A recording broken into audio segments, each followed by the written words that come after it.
Hello, everyone. It's Jennie and Laurie, and thanks for being here.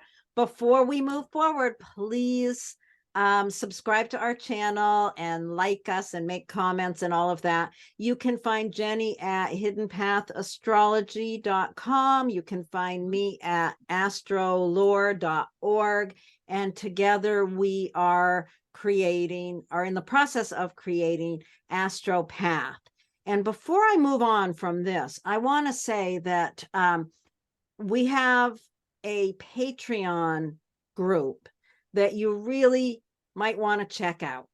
And at this point in time, it is Astrolore. We are changing it within the next month or so. It's going to be both of our platform. So check out Patreon, become a member there. You'll get all the videos we make and plus other stuff. Especially as we go forward, and Jennie and I are both sharing this platform. Is that okay for me to bring that up right now, Jennie, or did you want me to wait? No, I think that's great. And I want to encourage everybody to sign up because it'll be a place where you're going to get everything in one go. You're going to get writing, you're going to get meditations, you're going to get some other cool artistic stuff that you'll see the whole list on there when you get to it. So please do check that out. Yeah. Thanks. Yeah. There's going to be a lot of changes coming in the next month or two. So watch for that. So what we're here to talk about today is Pisces season. And because the Pisces new moon is basically right at the same time as Pisces season starts, practically, we're doing, rather than doing a separate video for the new moon, we're doing Pisces season, and we'll be incorporating the issues of the new moon into that. Do you want, Jennie, to just quickly talk about the moon phases to get that piece in? Yeah, just really quick, this month is kind of really well structured around the moon phases, which isn't always the case, just so you all know. But we do have a new moon pretty much right out of the gate. And then a week later, we have that first quarter moon, and that's when you can see that half moon in the sky, and that represents a crossroads. Another week later, we come to the full moon. And in this case, the full moon really is the dead on midpoint of this particular season. And again, not always the case. It's also the only opposition of the whole month. So what we see is a cluster of energy in the same places for most of the month. And at that full moon, it's the only time you see an opposite energy coming in. And then another week later, we'll have the last quarter moon. And that's when this month gets super crazy active, which we'll talk about in a little more detail in a second. And then that brings us to the final day of our Pisces season, which is March 20th. So that's kind of a really quick summary of what's happening. Yeah. Yeah. So, you want to think about that whole issue of planting a seed at the new moon and watching for its full illumination 2 weeks later, and also 6 months later at the Pisces full moon, which will happen 6 months from now. So yeah, these are cycles upon cycles, really. Yeah. So is there anything else we need to talk about before we dive into just talking about Pisces itself? No, let's talk about Pisces itself, and then we'll talk about a couple highlights of the season, is what I was thinking. Yeah, so Pisces. What is Pisces all about? What is Pisces all about? For those of you who have strong Pisces in your charts, you probably have a sense of what that means. For the rest of us, we scratch our heads and are a little confused. What is Pisces? What are some of the thoughts that come to you about Pisces, Jennie? Oh, Pisces is all about the dream, the contemplation, the imagination. It's symbolized by the ocean. So in the ocean, we know even less about than we know about outer space, which is kind of crazy because it's right here on our planet. But it gives you a really good idea of why we're like, what does Pisces mean? Because it really does refer to some of these really mysterious processes that we may not fully understand. I think in humanistic astrology, I always end up thinking about Pisces as empathy and compassion, and the place where we maybe struggle with suffering, and through that suffering we become aware of the suffering of others, which plants a seed for compassion. And that's how we sort of recognize, oh my God, we are all part of one thing. We are all on one planet, that's all connected by its oceans. So it has this really broad and unbounded kind of feeling to it. Yeah. Pisces, the energy of Pisces, it's sort of like things just feel kind of not real solid. There's a lot in Pisces about imagination and really breaking down barriers between people, which is, it's interesting. I think of that whole thing of suffering. We tend to hold our suffering very close, like my suffering. But Pisces really, I think, teaches us that the suffering that we experience is human suffering, and it is shared by, we all suffer. If we are humans on this planet, we suffer. And in that experience, rather than, shutting ourselves in with that suffering and holding it close, the learning, I think, is that idea of opening up, allowing those boundaries to blur, and really developing compassion, because we see the reflection of that suffering all around us. It's pretty prevalent in the world. So I think of Pisces, it holds everything from, there's the piece of Pisces that people think of in terms of addiction, drugs, and alcohol. And, I think of it like a ladder. You've got the drugs and alcohol. You climb up that ladder a bit. You come into issues of music and poetry, and you keep climbing that ladder. You get into meditation and spiritual understanding, and all the way up into high mystical states.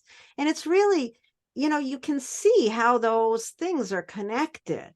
If you drink a little too much champagne, you kind of, there's a letting go of reality, hard, cold reality, similar to when you sit on the meditation cushion or listen to certain pieces of music. All of these things just kind of open us up to the beauty and the suffering of being human. Pisces is a hard sign to really wrap your brain around, because it is so, you grab hold of it and it sort of leaks between your fingers. It's like you can't grab hold of the ocean. You can't say this is what the ocean is. You can't really say this is what Pisces is. You have to kind of point to all these other things that kind of give you the feeling of Pisces. You think about Pisces as being the mutable water sign, and water being emotion, and mutable is kind of unbounded. So it's unbounded emotion. There's a lot in Pisces. Yeah. And Pisces is also the sort of the ending point of the zodiac. I mean, it is a circle. So there isn't an ending point in a linear sense, but when you start, the starting point is Aries, because it starts with the kind of the self, the early self, and then it goes all the way through all 12 signs. And when you get to Pisces, it really refers to the ending of that. So it's that kind of, the dissolution into oneness is really what's happening with Pisces. And also when you were talking, Laurie, you're making me realize, like, it's that idea of like that yourself is reflected in the other, so that's how we see ourselves and other people. And that kind of brings us into this place of like, oh, we really are all one piece, or one organism in a way. So really it's quite the profound mystical sign. And most people with a Pisces component do need to be careful about their sensitivity. I mean, often it's, just they need to protect themselves. And the key with water, any water sign, is that you need to set boundaries. That's how you work with it. I mean, water needs a container. I mean, even the ocean, it's like contained by the land masses, and there's an ocean floor. So everything, it's bounded completely by Earth, but it itself doesn't have its own container. So there's something about that. And it's also, say one other thing about it, water tends to be underestimated. People are like, oh, water, it's like flows and it's soft and it's nice. And it's like, but water is the most powerful in a lot of ways. It can extinguish fire, but it just slowly wears away the land until you get the Grand Canyon, So it's a very, very potent piece of, I guess, element, I guess is what I'm trying to say. So anyway, Pisces is a fascinating sign. I was raised by a Pisces mother, and I always, of course, I think of Pisces, I think of my mom. And one of my one image I have always, it's one of the most prevalent images when I think of my mom is there were 5 of us kids and we would be in the house fighting and arguing and being kids. And I would look out the window in the middle of the winter. She would stand outside with bird seed in her hand, and the chickadees would come and sit and eat the bird seed out of her hand. And she would just be like in this state of this Pisces state. I always think of that. When I think of Pisces, I think of her just being totally separate, totally outside of the real world, not worried about anything other than this connection with the divine, really. And I see chickadees to this day, and I think there's something divine about them. It's just a funny little Pisces thing. I like that you shared that story. Thank you. Yeah. Yeah. So really during Pisces season, it gives all of us an opportunity to work with this type of ethereal energy. Yes. And I think it really gives us an opportunity to tap into those more empathetic or sympathetic or compassionate states, and be a little softer with the world around you. It's another key word is forgiveness. This is a good time to kind of allow some of those higher quality things to come into your relationships. So this is quite the season. What do you think about the season coming up? Well, it's an interesting one. I like it. It kind of starts very slowly, and progresses into more intensity as the month goes on. Yeah, I know it does start out like there's a couple things in the beginning, but pretty calm. I think one of the big features of this month is Saturn is going to move into Pisces. Saturn only changes signs depending on what it's going through, roughly three-ish years, 2.5 to 3.5 years, somewhere in there. So that's a big deal. And what that does is it kind of symbolizes that whole square between Saturn and Uranus that has dominated the astrological headlines for the last 2 years. It's finally fully separated at this point. Like that means, that Saturn has moved on. It's the faster moving planet of the two. So those tensions have broken apart. And what we're seeing now is a shift into a totally new phase. And it starts with the Saturn into Pisces, because the highlight of the next few years, so the big deal of the next few years is going to be the Saturn-Neptune conjunction. So this is that first little like, okay, Saturn's moving out of Aquarius where it rules the sign, and now it's in Pisces where it does not rule. Right. So it puts it in a more compromised position. Yeah, it's very different because if you're working with traditional astrology, Saturn rules both Capricorn and Aquarius. So it's been in its own rulership for nearly 6 years, and now it's going into a very foreign territory.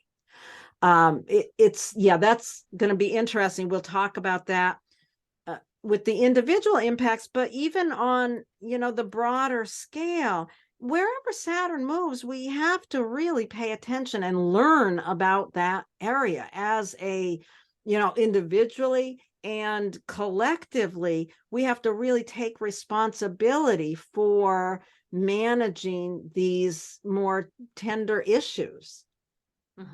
Absolutely. Yeah. I know. I've been thinking, and to think about the cycle, I think the last time Saturn was in Pisces was 93, 94, right around there.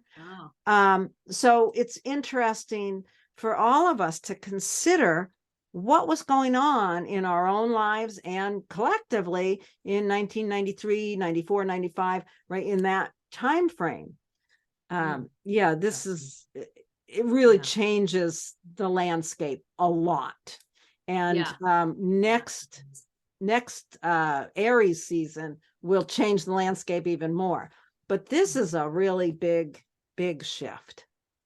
Yeah, so that's kind of probably the big daddy of the season. A couple other notes that we also have Pluto in the very end degrees of Capricorn, so it's in a very unstable degree. You also have both Venus and Mercury move a lot. They move quickly. They both change signs twice during this time period. So there's a lot of like quick moving, but a lot of kind of instability and volatility around just things kind of coming to a close, things tidying things up, and also some new beginnings. So it's kind of a mix. It's a transition zone, which is appropriate because it is a mutable season, but it's a transition zone on a bunch of different levels. And the final big deal, I think, that we were talking about before is Mars is going to finally clear its shadow period, and it's not going to move out of Gemini yet, but it's going to be really soon after Pisces season. So Mars is finally getting clear of that whole set of degrees that it covered during its retrograde period. So that's a big deal. Yeah, that is a really big deal. I've had, with clients that I've worked with, really realizing how when Mars went direct, it's not like everything all of a sudden got clear.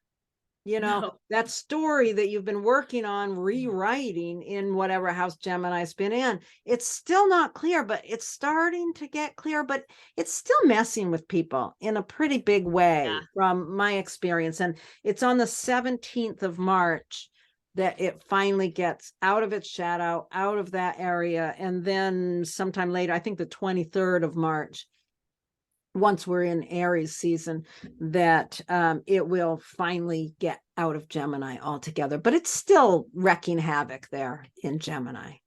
Yeah, it's an issue. I think it's like everything moved forwards, but that doesn't mean that you knew or understood everything that was going to move forward. So although probably some positive things move forward, it also might have moved some like not so easy experience forward, and kind of going, oh, well, wait a minute. Yeah, it's been a little bit like that. But we'll talk about that next season. Mars will go into Cancer, I think, on the 25th, and that happens next season, and you'll get to hear more about that then. So and I think you did mention as well, just the fact that this Pisces season is the end of the cycle. When we make our next video, it's going to be the spring equinox. It's going to be really opening things up. We are still in, as far as seasonally, we're in a really deep, intense, the darker cycle. And hoping to still get some skiing in, from my point of view. But anyway, so I think we've kind of given the gist. Do you want to just talk about the season a little more in terms of the breakdown? Like, what well, we could. We could talk about it just like the first week, and then go through the weeks very quickly, or sure, would that work for you? Okay. So let's look first at the period of time from February 18th, when the sun goes into Pisces, until my listing goes, let's say, where would you end that week? I'm saying the 22nd. No, I would say I would go all the way to the first quarter moon on the 27th. Yeah. Well, I guess my list doesn't make anything else between the 22nd and the 27th. Yeah. Yep. And you're right. There isn't really anything going on at that time. So that period of time. Yeah. From is the answer. From the 18th to the 27th, what happens in that period? The sun moves into Pisces. We have our new moon 2 days later. The interesting thing that also happens on the 20th, right after that new moon, is that Venus moves into Aries. Venus has been in Pisces. That really wakes up our values, right? Don't you think that's going to, like, you're planting the seed for this compassion, this depth of compassion, and yet Venus is pushing forward already into a really assertive area. So that's an interesting thing. It's like the seed you're planting is connected there somehow.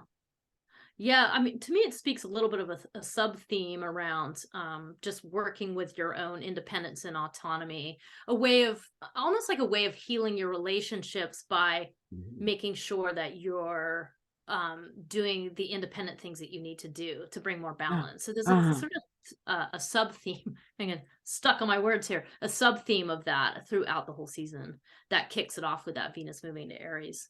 I like that. And it's really, it's a preview. It's like, okay, we're in this dark time, this deep Piscean time. And it's also giving us that hope for spring. Yeah. Nice. I like that.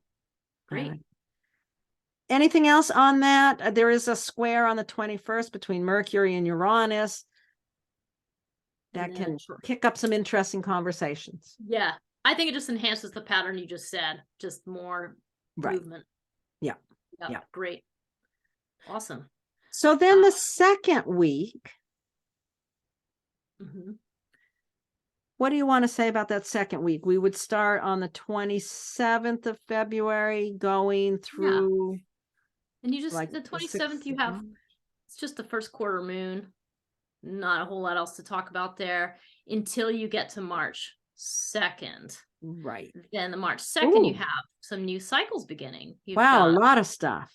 Yeah. You know, you've got a Venus-Jupiter conjunction. You've got a Mercury-Saturn conjunction. Those are both just starting new cycles. One of a new cycle of some of those themes around independence I was thinking about, like that, trying to be more independent in your relationship, but making the relationship better by doing that. And then the whole Mercury with Saturn is like a new cycle of committing to talk about things, or committing a new structure around how you're going to have those conversations. I think that is so interesting. Those two happening right together almost. Venus and Jupiter coming together is such a lovely statement. And it's in Aries. So it's like an expansion of your values of independence, all that kind of stuff. That's a really nice transit. And right after it, there's something that needs to be discussed within that. And I really like the fact that Mercury conjunct Saturn, it's the last aspect that is made to Saturn before Saturn enters the next sign. So it's like wrapping up some conversation, in order to start a new one. Yeah. Right.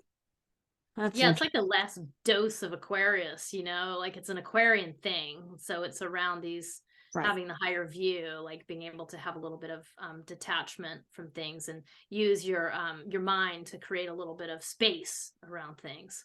Yeah. And then that Mercury goes right into Pisces. Yeah.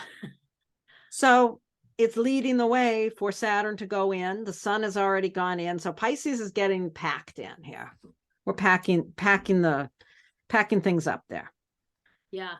Okay. And then, like, you know, and then as far as I sort of ending that week around the full moon, I mean, there's only a couple other things that happen. You've got a Venus conjuncting Chiron, which I don't always bring up Chiron, but I just think that's part of that theme around there's some kind of healing that needs to happen about how we take action. And there's a lovely opportunity this month to work with it because it's, you know, making a conjunction with Venus and Jupiter.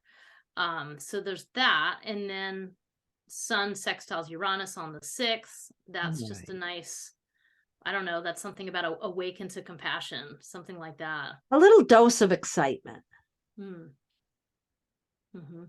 Yeah, something that brings an opportunity. Yeah. Bring some light or does something new. It's interesting there. And then we have the full moon on the 7th, which is the same day that Saturn goes into Pisces. It's also, as I mentioned before, the only opposition we have for the entire season is when the moon in Virgo opposes the sun. So it brings in this, so it's like this perspective. It brings in this perspective that day that we haven't been able to get all month or all season so far. And that's fascinating because that full moon is less than an hour before Saturn goes into Pisces. So we see some clarity.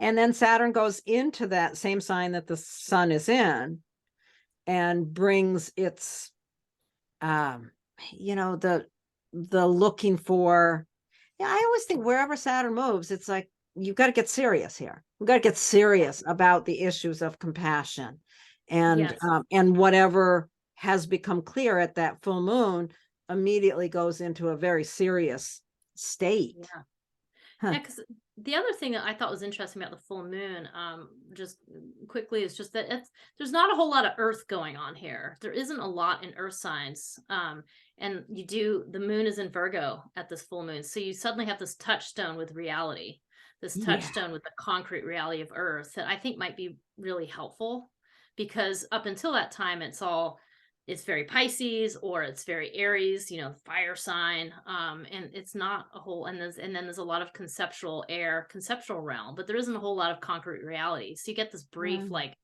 hey, bring it back down to earth, Right. which I might like be that. very useful in Huh. that moment. That's interesting. Yeah. Okay. So what about the following week? We're going to start at Gosh. the last quarter moon there on the 14th, or Well, oh, well, after the 14th. full moon, not a whole lot going on until No. you get to March 11th. You have some opportunities on March 11th, a couple sextiles, and still not, you know, and then you have that last quarter moon. And once you kind of get to that, all of a sudden you have all these things. It's like fireworks at the end, like pop, pop, pop, pop, Right. pop, Yeah. with all of these, some conjunctions, some sextiles, some squares, all happening very quickly between really the 14th and I mean, really, it's like the 17th or 18th, depending how you look at it. Yeah, the 16th and 17th. The 16th is like a crazy day. There's so much going on. Yeah, there is. Yeah. Because, yeah, you got that conjunctions going on, Mercury conjunct Neptune. So starting a new cycle And the around sun our emotions conjuncted and Neptune the thinking. day before. Mm-hmm. So both the sun and Mercury conjunct Neptune. So we're really starting a cycle of bringing a lot of attention, as though it's not already, because Pisces is, you know, co-ruled by Neptune. So we've got a lot of that Neptunian, but this like puts it on steroids in some way. That's like, okay, this is where you really have to bring your attention and your voice to issues of human suffering, whatever. Write poetry that day. That's what I would say. Yeah. Sit down, listen to some beautiful music, write some poetry, do something to really expand compassion in your heart. Really make it a point that during that period of time, the 15th, 16th. Yeah, I think that's a really good way to put it, because one thing I skipped over really quick by accident was that Mars squares Neptune at the last quarter moon there, and that's sort of symbolizing everything you just said. The need to, Yes. you know, work with the witness suffering, work with compassion, and then Mars is saying, and you must take action. You must do something. Right. You can't just be an audience member. You've got to participate. You've got to take action. And there's probably places in all of our own personal lives that we could tap some of those skills around compassion and empathy, but also, you know, and spreading out from that, you know, in your communities, just with people you don't know as well. So I love how you just said that. And I think that this whole period, as we're going through it and talking about these things, the idea of it's time to stop being an audience member. You know, we listen to all this stuff, we pay attention, but what are we doing taking action? With Saturn moving into Pisces, it's time for us to take responsibility for what we are doing rather than just sitting back and observing. Yeah, and I just kept thinking when I was planning for our video today, just that, you know, you're not born with empathy. Like, empathy is a skill that you can learn, and there's a lot of ways to do that. And I think that's the topic I'll be exploring in my blog and in my meditation as well. It is these ideas, because I think it's really important. But it's not, you don't just walk into the world with, I mean, you might be impacted by how you were raised, of course, but you can start learning right now today about empathy and how to create more of it, and how to learn how to actively do it with people. So yeah. And if you have children, you can teach empathy to your children, and you can teach it to yourself. Yeah, absolutely. I think that's a really significant, I think that's really important. Yeah. Thanks, Jennie, for bringing that up.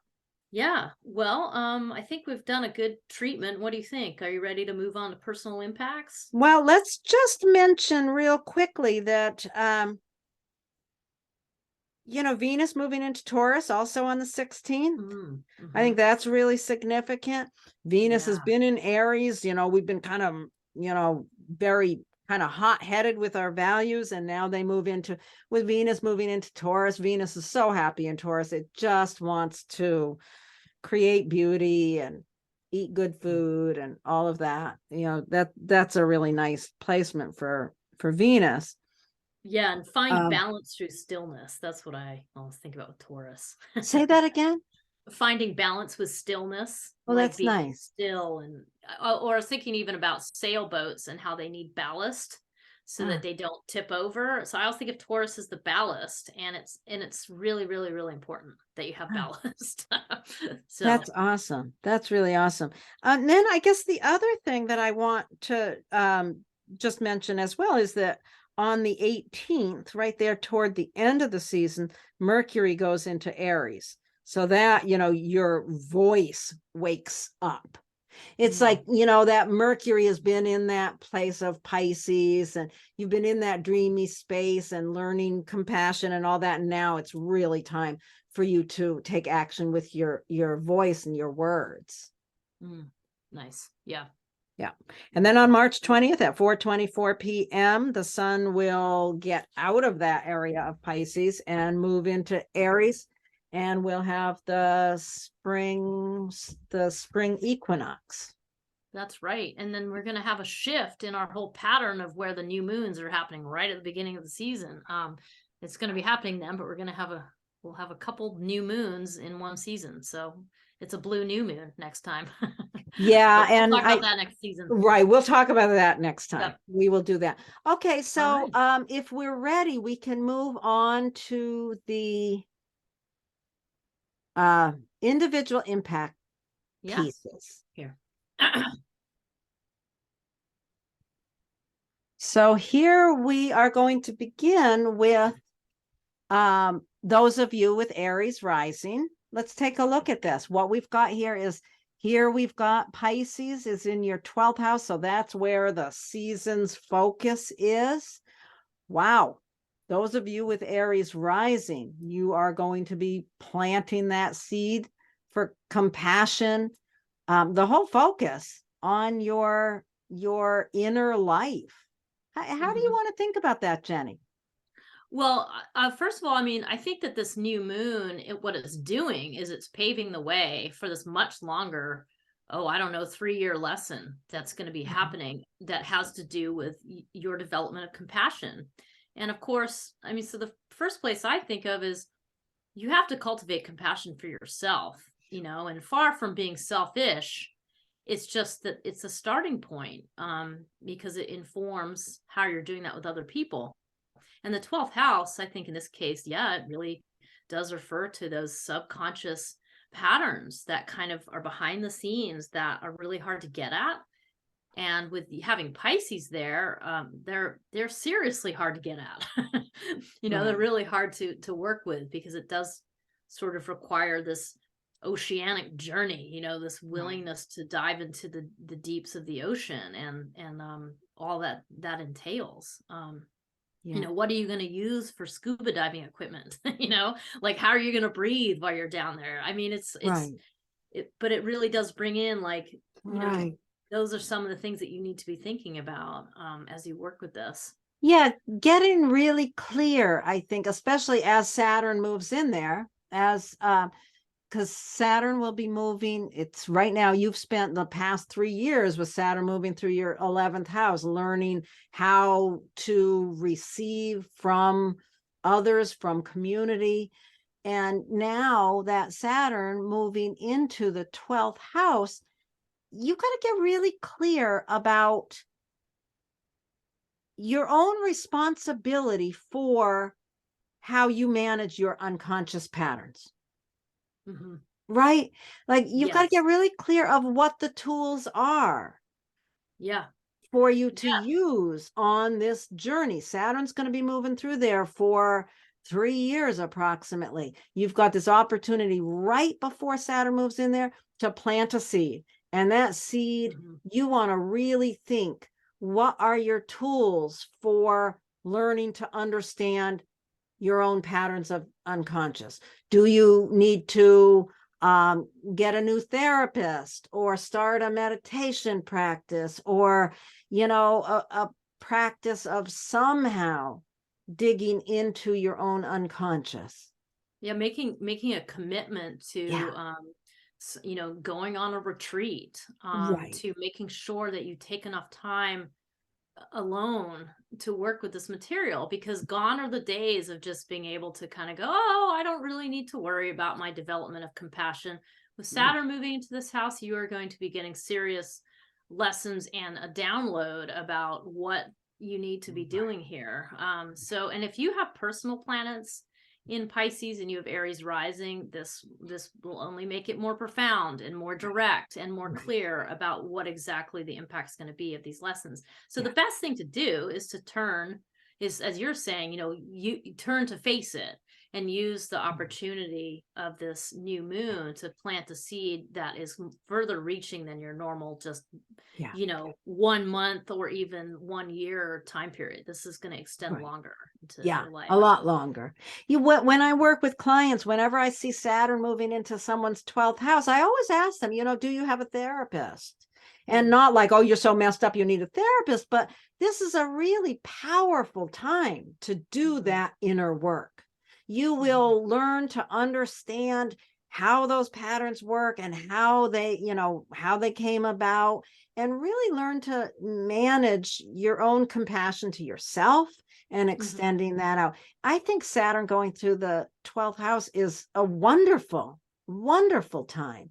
And in Pisces, yeah, that's it's very powerful. You can get a lot of inner work done over the next Yeah. few years, starting with this seed Mhm. that you plant now. Yeah, I like that you're what you're saying, because it's really like support. Nice structural support for an area that doesn't have that automatically. So Right. you got to reach out beyond yourself to find that. Yeah. So yeah, that's great. Okay, so let's move right on to those of you. Hold on one second.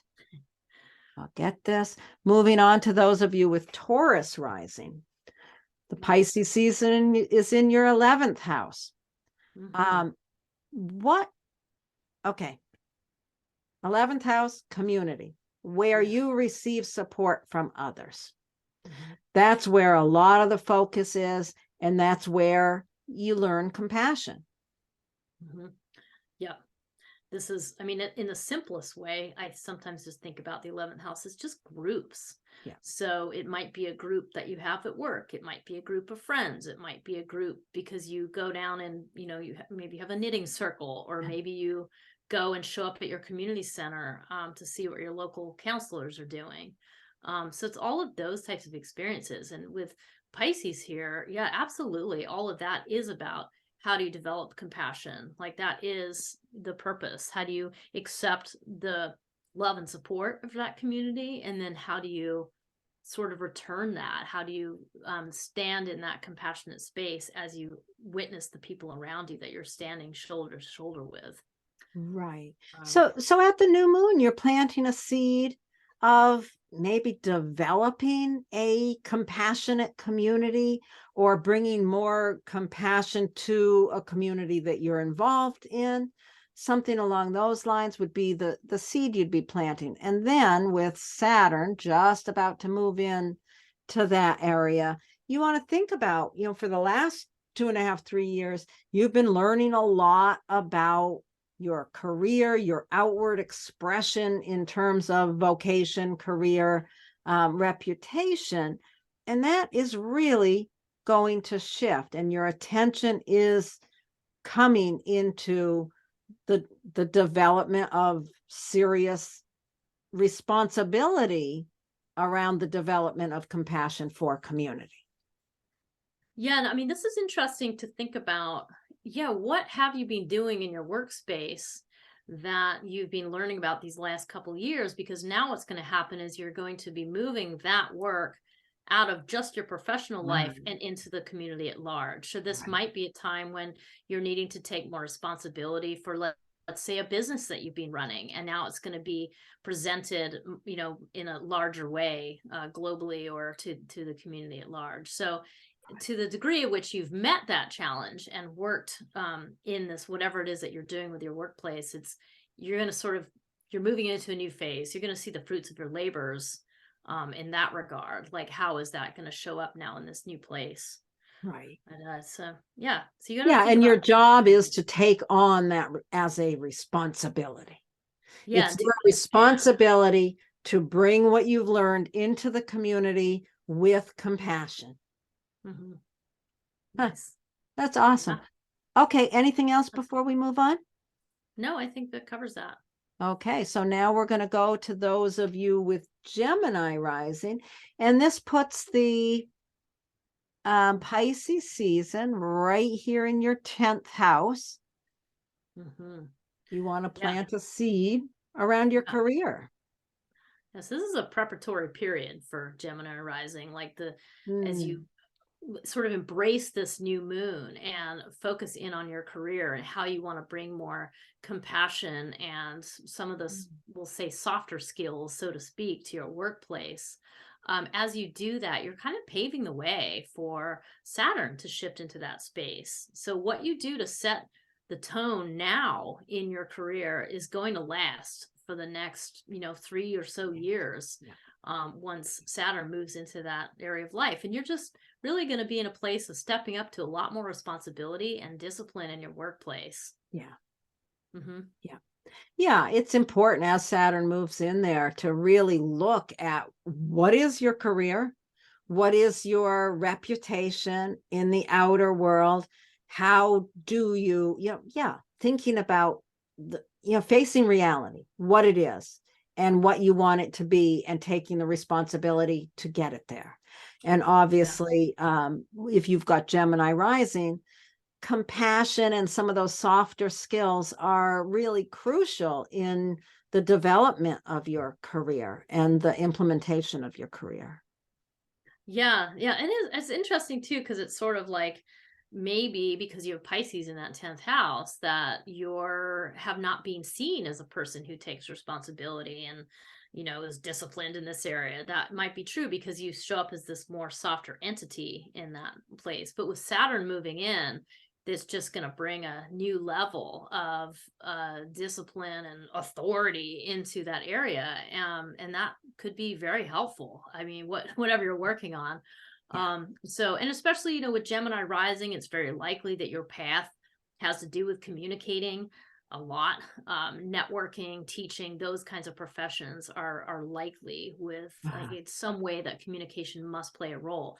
So now's a chance to kind of back that cerebral communication up with more compassion, and more understanding, and a little bit more ability to kind of see how people are dealing with their suffering and making more space for it.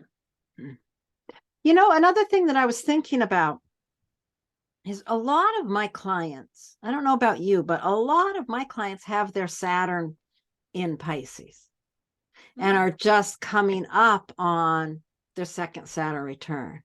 So it's just interesting to think of that also. If you're listening to this and your Saturn is in Pisces, that just really ups the effort required. And I think the second Saturn return is such a powerful and wonderful time for people. So this is, and as soon as Saturn moves in there, regardless if your Saturn is in a late degree of Pisces, as soon as Saturn steps over that threshold, your Saturn return begins. And I think that's something a lot of people don't really realize. It starts, even if it's a long ways off, it just starts the process. Yeah, because it's a whole period of time, right? Like just what you said, it's a process. It's not Right. not one instant. It's Right. an unfoldment of you as a person. Yeah.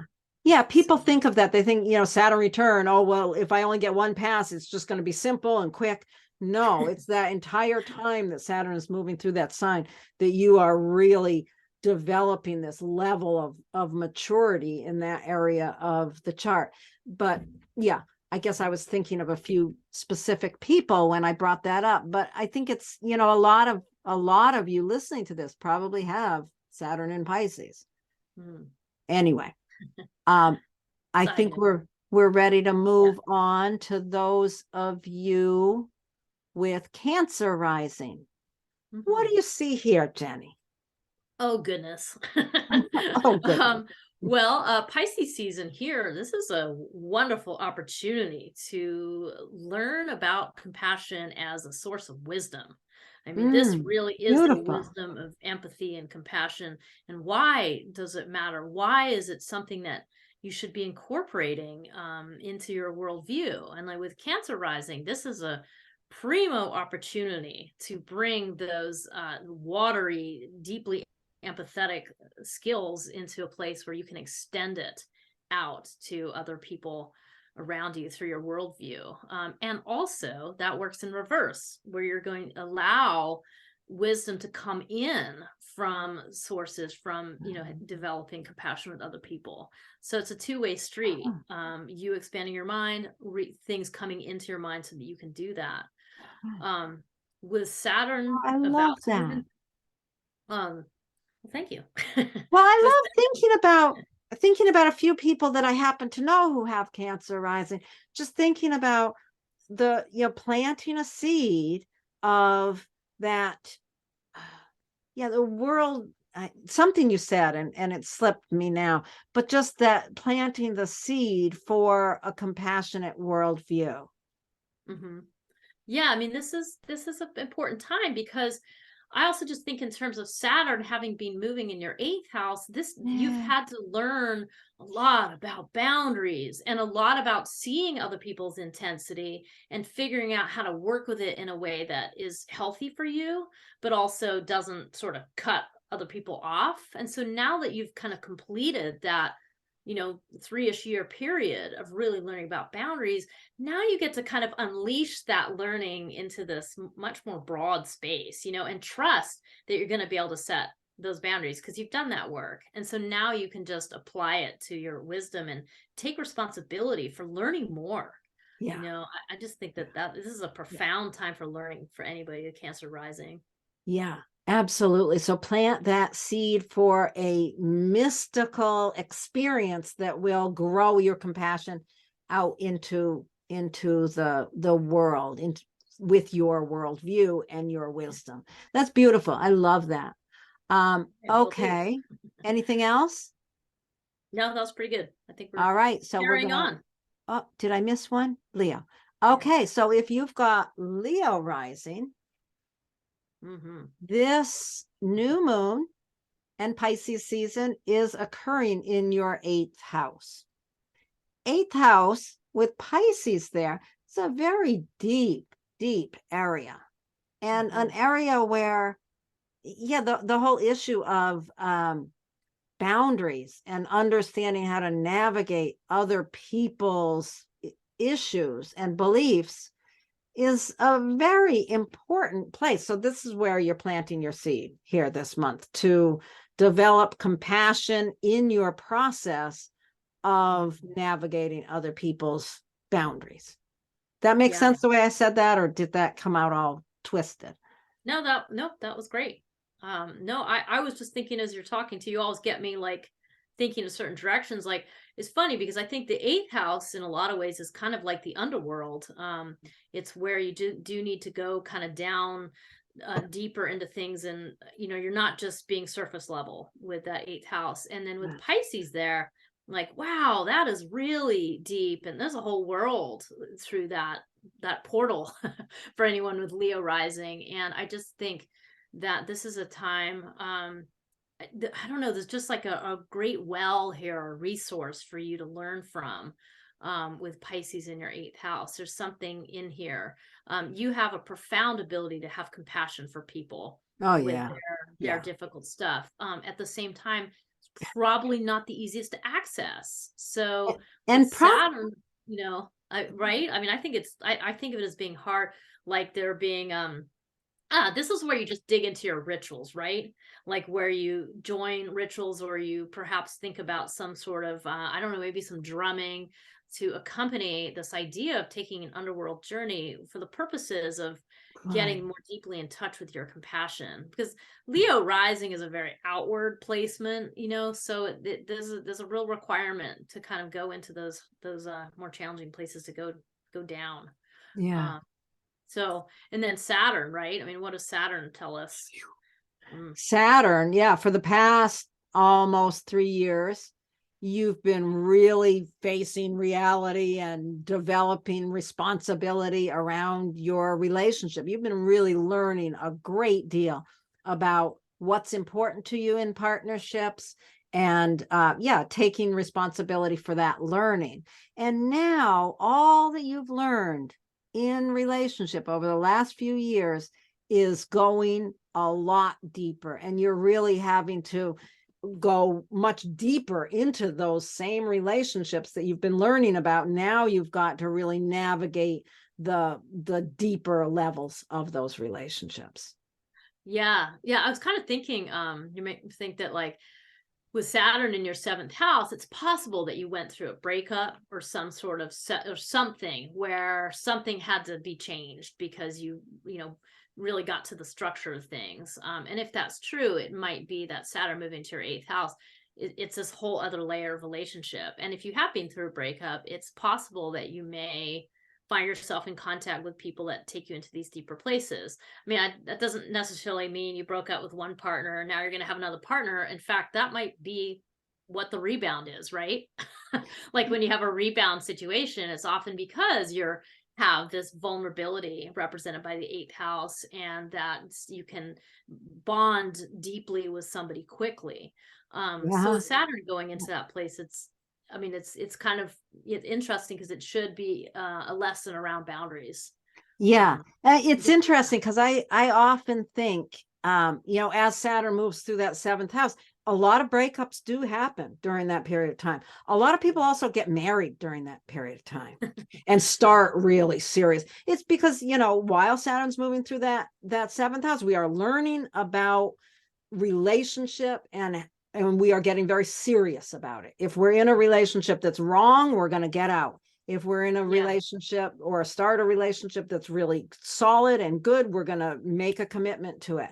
And then, so for those of you who got married or started a really significant relationship over the last few years, now as Saturn moves into that 8th house, you're going to start facing the deeper levels of it outside of, oh, isn't this a wonderful relationship? All of a sudden, you're going to start seeing the places where you've got to set the boundaries and you've got to really get serious. About the shared values more as well. Yeah, because this is sometimes too, the 8th house, we talk about it in terms of like your shadow. And this is what it means. Like the shadow means just your own unconscious material that you're not familiar with that pops up in this relationship. So it's not just that the other person has their stuff, which you certainly will see, but it's also the having to grapple with your stuff, that because relationships teach us so much.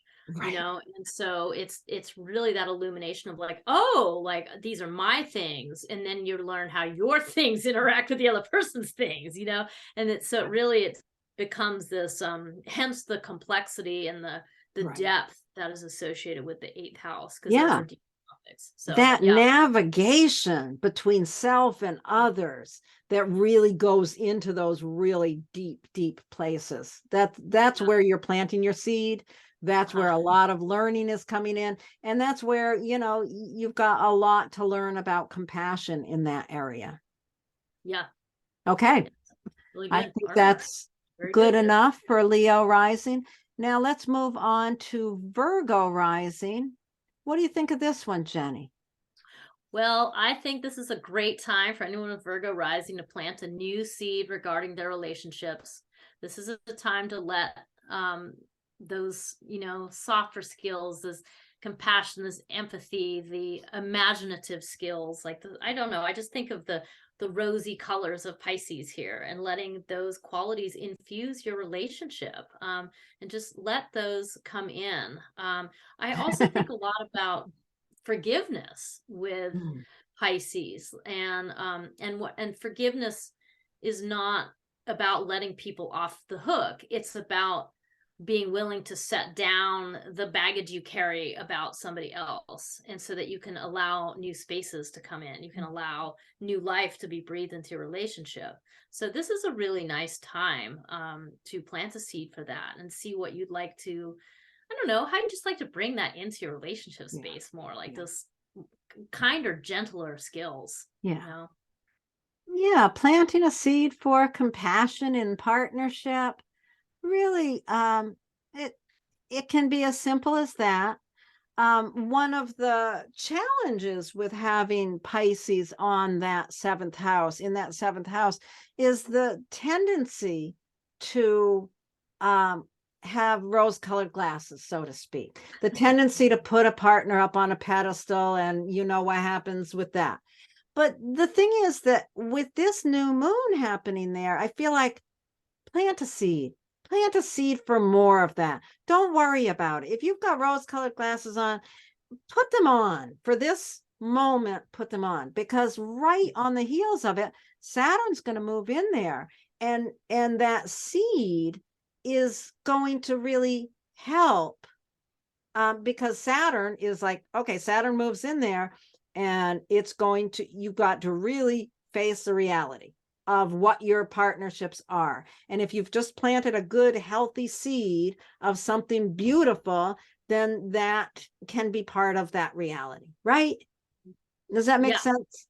Yeah. So, I mean, yeah, absolutely. yeah, for the past 3 years, you've been really focused on the day-to-day routines of your life. You've been focused on, yeah, getting your routine set. And now it's time to release that and really face the relationships that are most important to you. And over the next 3 years, you're going to be learning a lot about yourself in relationship.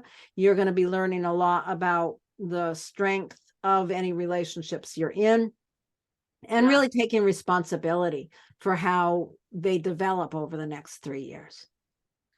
Yeah, I was just thinking that it actually might be really helpful when I think about the folks I know in my life with Virgo rising, and there's quite a few actually. I think that in some ways that even though the lesson might be challenging to receive, I think it might be very welcome to have Saturn, because it's like having a reality dose in your relationships. And Yeah. I do see that tendency to put people up on pedestals and to romanticize relationships. And when that happens, I mean, a pedestal, there's only one place to go when you're on a pedestal, and Yeah. that's smashing off of it. There's nowhere else to go. There's no, it's not a place that you can relate with somebody. It's Right. just it's a fantasy. Yeah. So with Saturn coming in here, it allows you to continue to have the soft skill, like these, much more nourishing types of skills in your relationship, but it's also a reality check. It's Right. also just like the fantasy is going to go away. And so I think this is could be a very helpful stabilizing time Yeah. for folks with Virgo rising. So Yeah, and when Saturn moves into the seventh house, for that period of time that Saturn is moving in through the seventh house, you're going to know the state of your relationships. You're going to. And hence the whole idea of, if you're in a relationship that's not good for you, you're going to know, and you'll probably end that relationship at some point over the next 3 years. If it's a relationship that's strong and has longevity in it, you're going to know that. And so many people, it's kind of funny to watch Saturn move into the seventh house. People get divorced, they also get married. It's sort of one or the other, not literally, but it's either this is going to stabilize the relationship, or it's going to move it to the side. yeah, it's going to cut the fantasy. Right. Right. It's going to cut the fantasy. You're going to do one thing or the other. Yeah. You're going to strengthen it, or you're going to change it up. Well, I'm So, excited for my Virgo rising people. yeah, me too. Okay, so next we're going to move on to those of you with Libra rising.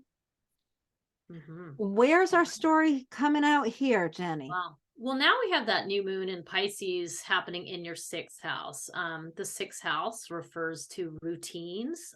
It refers to the routines that you do in order to keep yourself healthy. So this is like how you eat, how you exercise, how you release stress, and for the purposes of keeping yourself healthy. So there's definitely a tone around improvement here. But I would dare say with Pisces here that being forgiving and kind with yourself, really important around your routines. And that also it might be a real challenge to establish routines, because Pisces is so ethereal and sort of like goes with the tides. And so creating a structure around these routines may be a serious challenge. And it's interesting because it's kind of like, how do you practice spirituality? You know, how do you make a routine so that you sit on your meditation mat every day, right? It's that interposition of those two things. Right. Saturn's been teaching you a lot about playfulness and generosity and giving love for these last couple of years, and now it's going to move into this sort of reality check of like, hey, are your routines good? Are you taking care of yourself properly? Are you nurturing yourself? With sixth house with Pisces here, I think there's a theme around, are you getting enough alone time? Are you getting enough quiet? Are you being able to, you know, calm your nervous system from all the craziness of the world? So you're going to get a real reality check, I think, on that stuff. Could be very helpful. It really Yeah. is. Yeah, I think Saturn moving through the sixth house with Pisces there, it's so interesting thinking about the reality of Saturn moving into that space of Pisces. It's really kind of tricky to think about because, you know, to take care of our bodies in the sixth house, yes, meditation is great. And with Pisces there, that's the kind of the easiest go-to to think about. But we need physicality as well. We need to, you know, get on the exercise bike or go running or do something like that. How does that work with Pisces rising? It's got to be a lot more challenging for people with Libra rising. That's got to be more challenging to do the physical care of the body, I would think. Well, yeah, interesting. That's an interesting line of thought. Yeah. Yeah, I don't know. It was just making me think about that. And you know, because Pisces loves music so much, if you need to bring your day-to-day routines more into the physical realm, just make sure you've got a good playlist. Right. Yeah, Seriously. that's a really good. Yeah. The thing I was thinking about when you're saying that is there has to be an experience of flow in that state. So one of the people I have in mind with Libra rising is a really good snowboarder. And it's that flow, you know, through powder down a mountain that keeps this person super engaged. And that's a lot of what they do. Like that, those kind of flow state activities can be really useful. Swimming. Yeah, swimming, anything with Any water thing. Yeah. Yeah. And snow. That snow is just another form of water. So that really makes sense. Yeah. So there's something about that. It's like it can't just be a dry workout. It needs to be something that engenders these more passionate or connections with the divine, or, you know, connection with Mother Nature, something that really is inspiring, brings in that inspiring component of Pisces. And with Saturn there, I just think there's a lot around just check in, like where are the gaps and how you're taking care of yourself, like how is your nutrition, like just, you know, use that Saturn to check in with that, because, you know, you really want to make sure those things are stable, because it's a time when unfortunately constitutional weaknesses could be revealed in this time. There could be times of having to grapple with health issues and so on, but the real lesson here is around take stock for yourself and make the adjustments you need to make. Right. Very good. Okay. I think we've got that one under control here. Now let's move on to those of you who have Scorpio rising. So this puts the Pisces season and the new moon there in the fifth house, which is where we go to have fun, right? Isn't that right, Jennie? That's right. Yeah.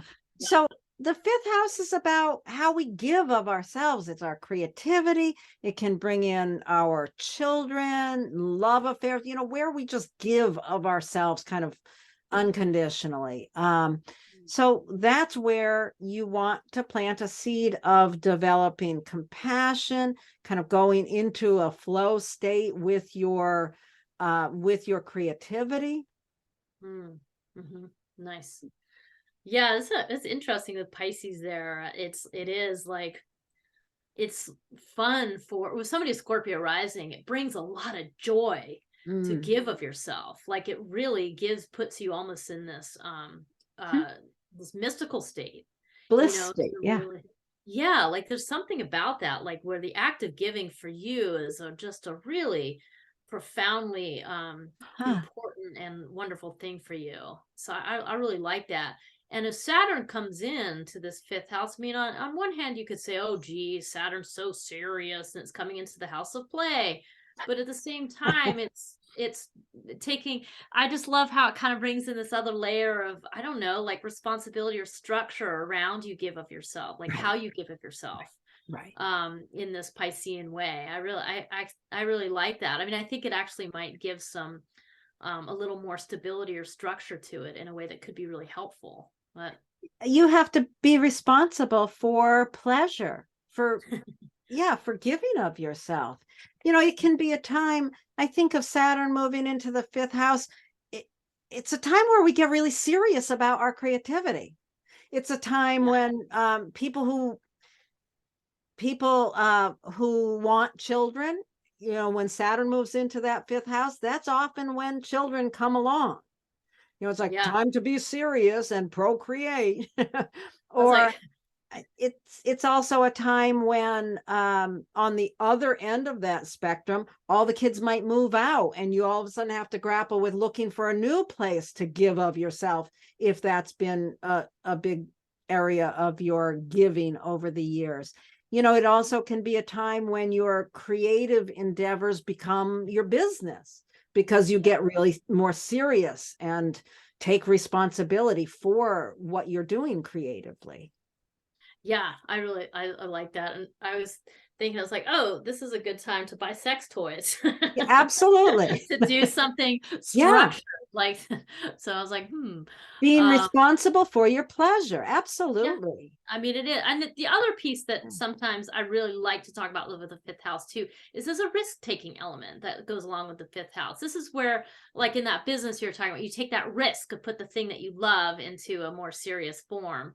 It's kind of, you've got to think about how does the stability and adultness of Saturn grapple with the risk taking of the fifth house, and there's a nice interplay there where you might have more stability to take those risks, or it's a bit more of a well-informed risk.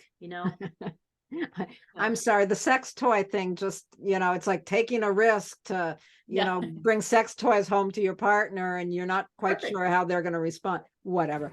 I got off. Links on Laurie's website. No, I was kidding.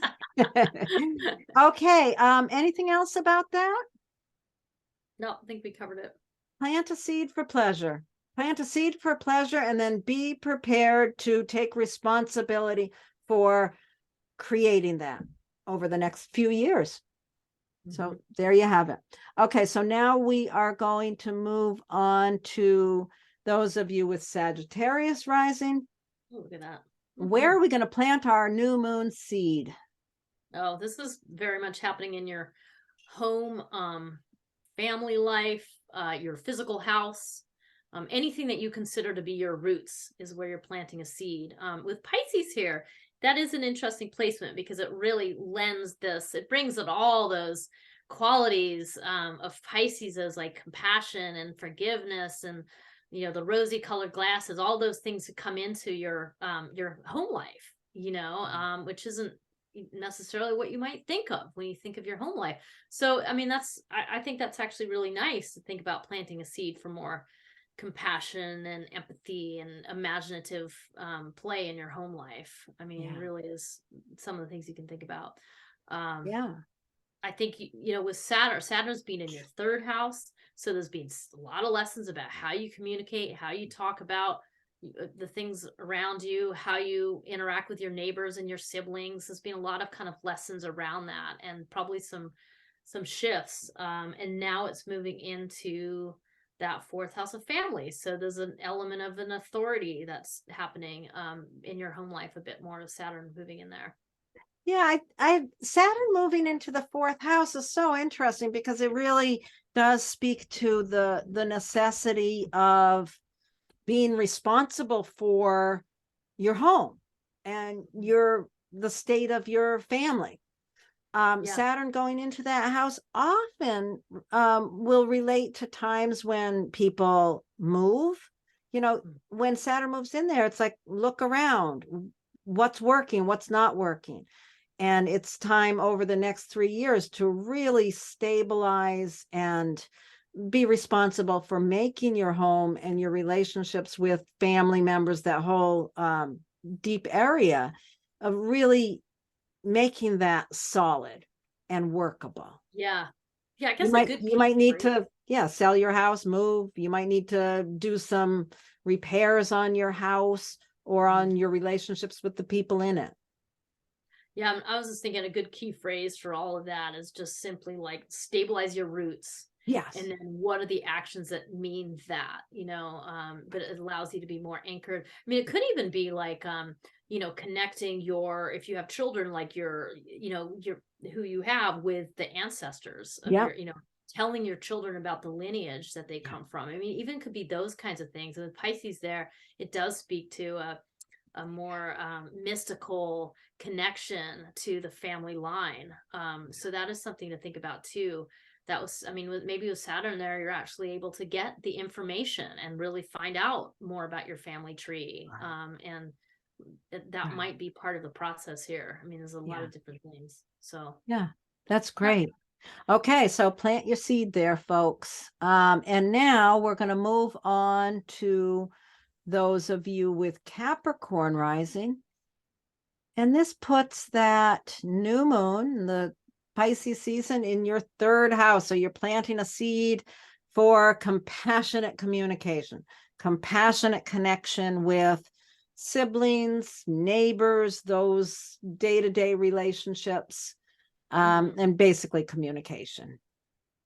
Yeah, I also think somebody with Capricorn rising, it's like you have this ability with Pisces in the 3rd house to just bring in these like major topics, these massive topics about we're all one, to your neighbors, so it's kind of like you really can build this That's nice. connection. Like you can have these quick conversations with somebody, like the cashier at the grocery store, and you touch on these like profoundly connecting topics.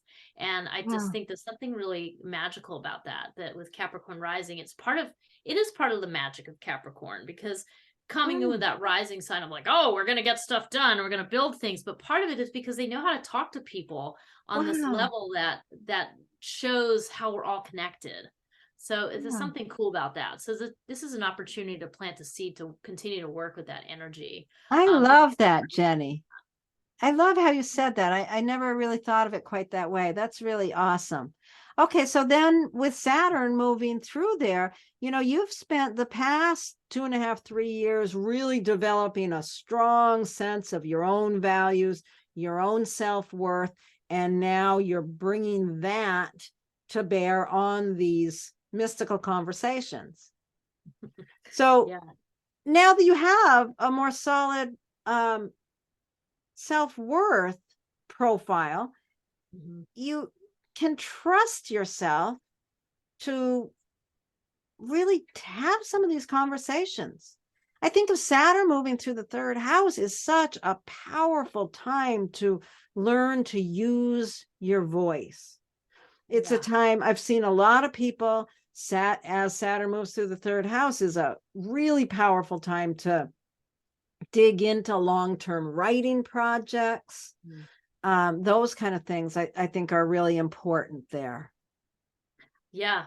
No, I think that's good. It's almost like just an echo of what you already said, like the building of confidence to your self-worth, so that you don't really care if you come across as woo-woo when you talk to, the neighbor or whatever, because the more that you relax into it and the more you come in with that authority of Saturn, more people are going to listen anyway. So it's like embracing that part of yourself, and just letting this, taking advantage of the next few years to just allow for those things to happen.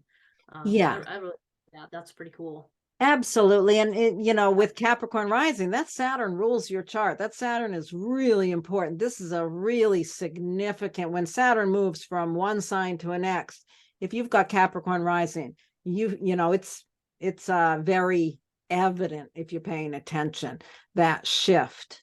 So that's an interesting one to think about. Anything else?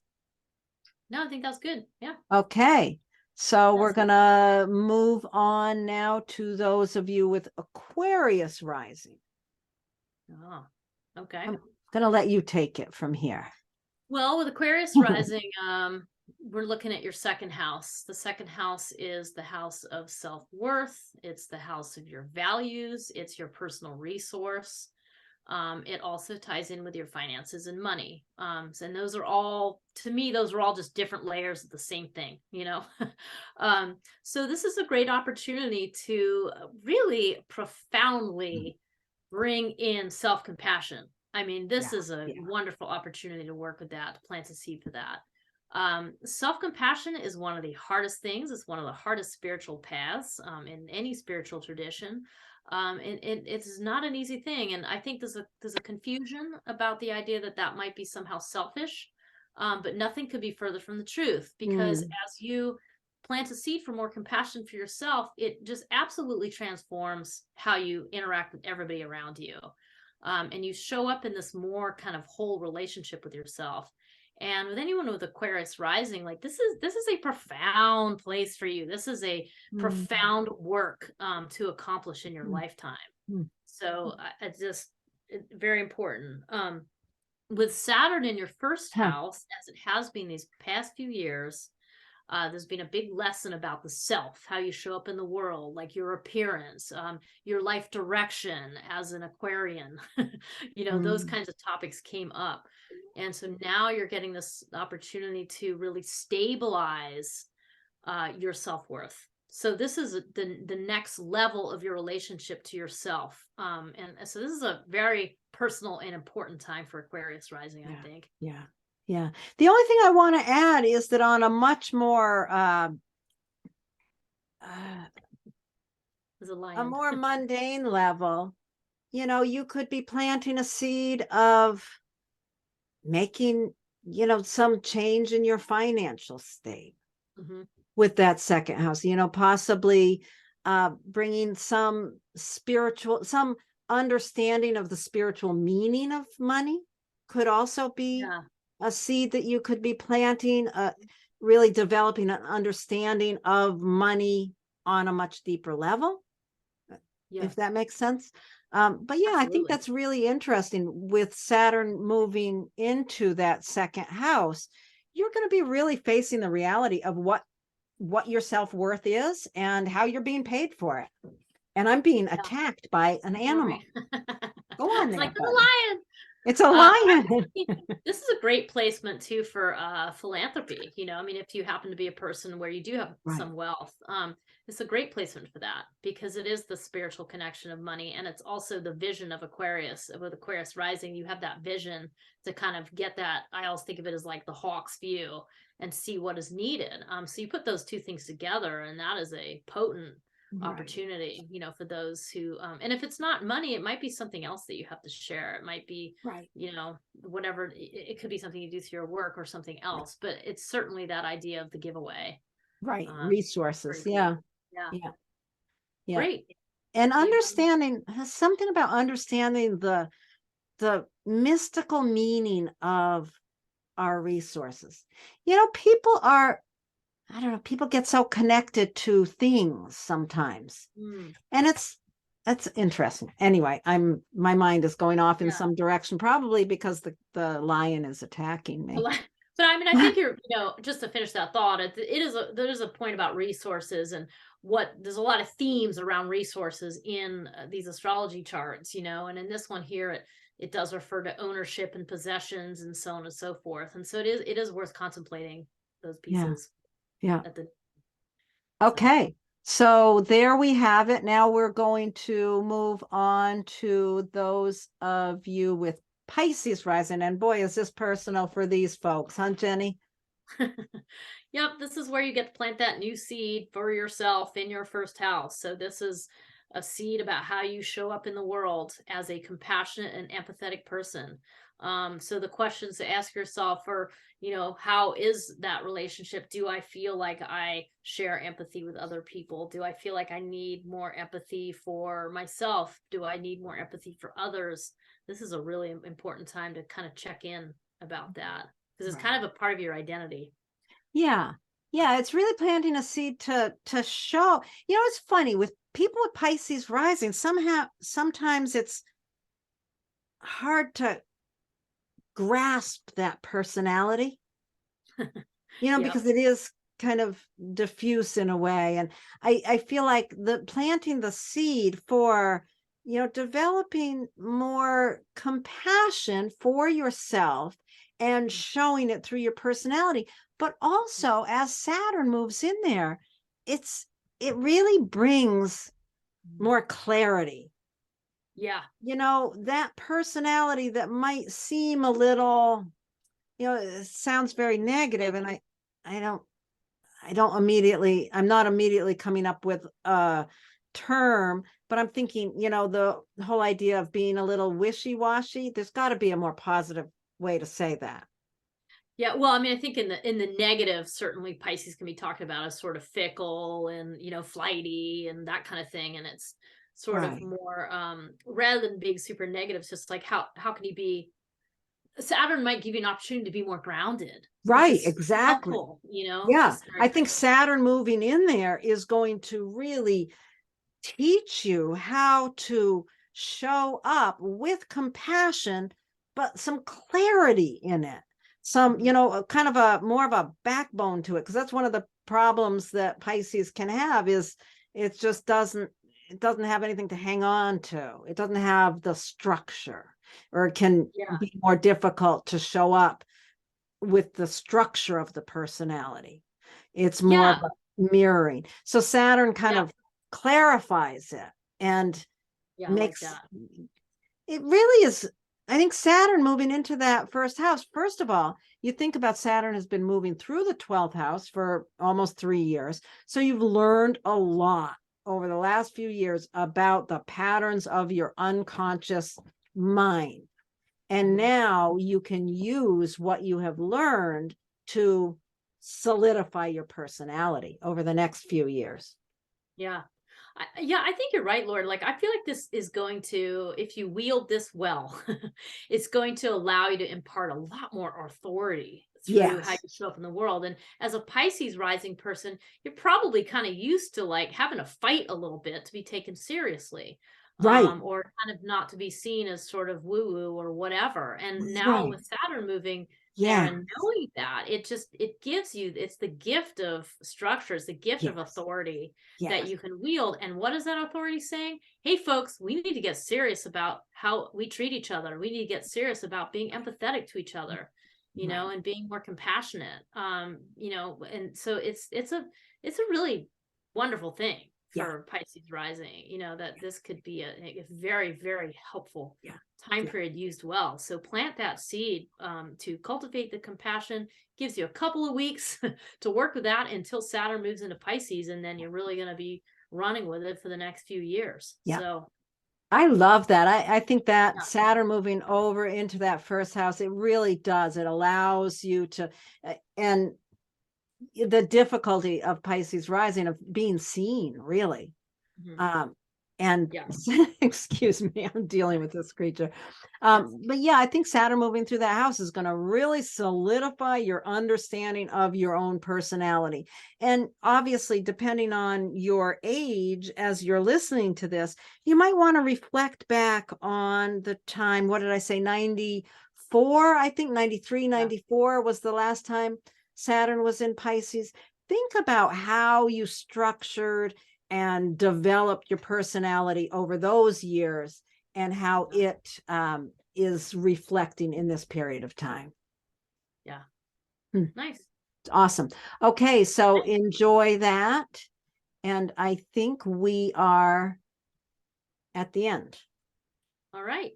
Well, thank you very much. The lion didn't kill me in the middle of this process, although he tried a few times. So thank you, anyone who's still watching. Thank you for being here. I hope this has been of value to you Yes. as we start this lovely Pisces season. Thank Thank you, you. Jennie. Thank you, Laurie.